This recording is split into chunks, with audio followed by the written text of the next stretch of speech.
ಮುಂಚೆ ಎಲ್ಲ ಹೆಣ್ಮಕ್ಳು ಮಿನಿಮಮ್ಮು 12 ವರ್ಷದಿಂದ 16 ವರ್ಷದೊಳಗೇ ಮೆಚ್ಯೂರ್ಡ್ ಆಗ್ತಾಯಿದ್ರು, ದೊಡ್ಡವರಾಗ್ತಾಯಿದ್ರು, ಫಸ್ಟ್ ಪೀರಿಯಡ್ಸ್ ಬರ್ತಾಯಿತ್ತು ಅಂತ ಹೇಳ್ಬೋದು. ಆದರೆ ಈಗಿನ ಮಕ್ಕಳಿಗೆ 7 ವರ್ಷಕ್ಕೇ ಫಸ್ಟ್ ಪೀರಿಯಡ್ಸ್ ಬರ್ತಾಯಿದೆ ಅಂತಂದರೆ ಎಂಥ ಆಶ್ಚರ್ಯ ಸಂಗತಿ ಅಲ್ವಾ. ಅವರಿಗೆ ಹೋಮ್ವರ್ಕ್ ಮಾಡೋಕ್ಕೆ ಸಮೇತ ಗೊತ್ತಾಗಲ್ಲ, ನಾವು ಕೂತು ಮಾಡಿಸ್ಬೇಕು. ಅಂಥದ್ರಲ್ಲಿ ಅವರು ಫಸ್ಟ್ ಪೀರಿಯಡ್ಸ್ ಆಗಿಬಿಟ್ರೆ ಅವ್ರು ಅದನ್ನೆಲ್ಲ ಹೇಗೆ ಮೇಂಟೈನ್ ಮಾಡಬೇಕು, ತುಂಬಾ ಕಷ್ಟ ಆಗೋಗುತ್ತೆ. ಅದಕ್ಕೆ ಏನೇನು ಮಾಡಬೇಕು, ಇದನ್ನು ತಡೆಗಟ್ಟಬೇಕು ಅಂತಂದರೆ ಫಸ್ಟ್ ಆಫ್ ಆಲು ನೀವು ಜಂಕ್ ಫುಡ್ನ ಕೊಡಿಸೋದು ಮಕ್ಕಳಿಗೆ ಬಿಟ್ಬಿಡಿ. ಪ್ರೋಸೆಸ್ ಫುಡ್ಡು, ಪ್ಯಾಕೇಜ್ ಫುಡ್ಡು, ಆಮೇಲೆ ಸ್ವೀಟ್, ತುಂಬ ಶುಗರ್ ಕಂಟೆಂಟ್ ಇರೋ ಅಂಥ ಬ್ರಿವರೇಜಸ್ ಅಂದರೆ ಜ್ಯೂಸಸ್ ಎಲ್ಲ ಇರುತ್ತಲ್ಲ ಅದನ್ನು ಕೊಡಿಸೋದನ್ನು ನಿಲ್ಲಿಸಿ.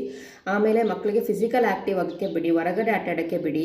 ಆಮೇಲೆ ಮಕ್ಕಳಿಗೆ ವಿಟಮಿನ್ ಡಿ ಡಿಫಿಷಿಯನ್ಸಿ ಆದ್ರೂ ಮಕ್ಕಳು ಬೇಗನೆ ಮೆಚ್ಯೂರ್ಡ್ ಆಗ್ತಾರೆ. ಅದಕ್ಕೆ ವಿಟಮಿನ್ ಡಿ ಡಿಫಿಷಿಯನ್ಸಿ ಆಗದಲ್ಲೇ ಇರೋ ಥರ ನೋಡ್ಕೊಳ್ಳಿ.